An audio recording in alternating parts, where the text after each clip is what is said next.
ഉപതെരഞ്ഞെടുപ്പ് ഭരണവിരുദ്ധ വികാരമാകുമെന്ന പ്രതിപക്ഷ ക്യാമ്പയിന് തിരിച്ചടിയാണ് ഫലം.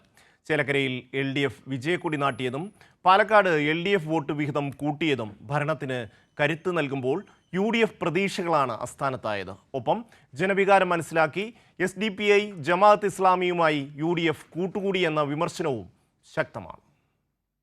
ഇത്തവണത്തെ ഉപതെരഞ്ഞെടുപ്പിൽ പ്രതിപക്ഷ പ്രചരണം സംസ്ഥാന സർക്കാരിനെതിരായ വിധിയെഴുത്താകും ഫലം എന്നായിരുന്നു. പക്ഷേ ആ വാദം പൂർണ്ണമായും തള്ളുന്നതാണ് ജനവിധി. ഭരണവിരുദ്ധ വികാരമുണ്ടെങ്കിൽ അത് ചേലക്കരയിൽ ഉൾപ്പെടെ പ്രതിഫലിക്കണ്ടേ എന്നതാണ് ഉയരുന്ന ചോദ്യം. അതേസമയം സർക്കാരിനും ഇടതുമുന്നണിക്കും വലിയ ഊർജം പകരുന്നതാണ് ചേലക്കര ഉപതെരഞ്ഞെടുപ്പ് ഫലം. കഴിഞ്ഞ പാർലമെന്റ് തെരഞ്ഞെടുപ്പിലെ ഭൂരിപക്ഷമായ 4000-ൽ നിന്നും 12,000-ലേക്ക് എത്തിക്കാൻ സാധിച്ചു എന്നതാണ് LDFന്റെ ആത്മവിശ്വാസം. ഒപ്പം കെ രാധാകൃഷ്ണൻ അസംതൃപ്തനാണ് എന്നും UDF പ്രചരിപ്പിച്ചു.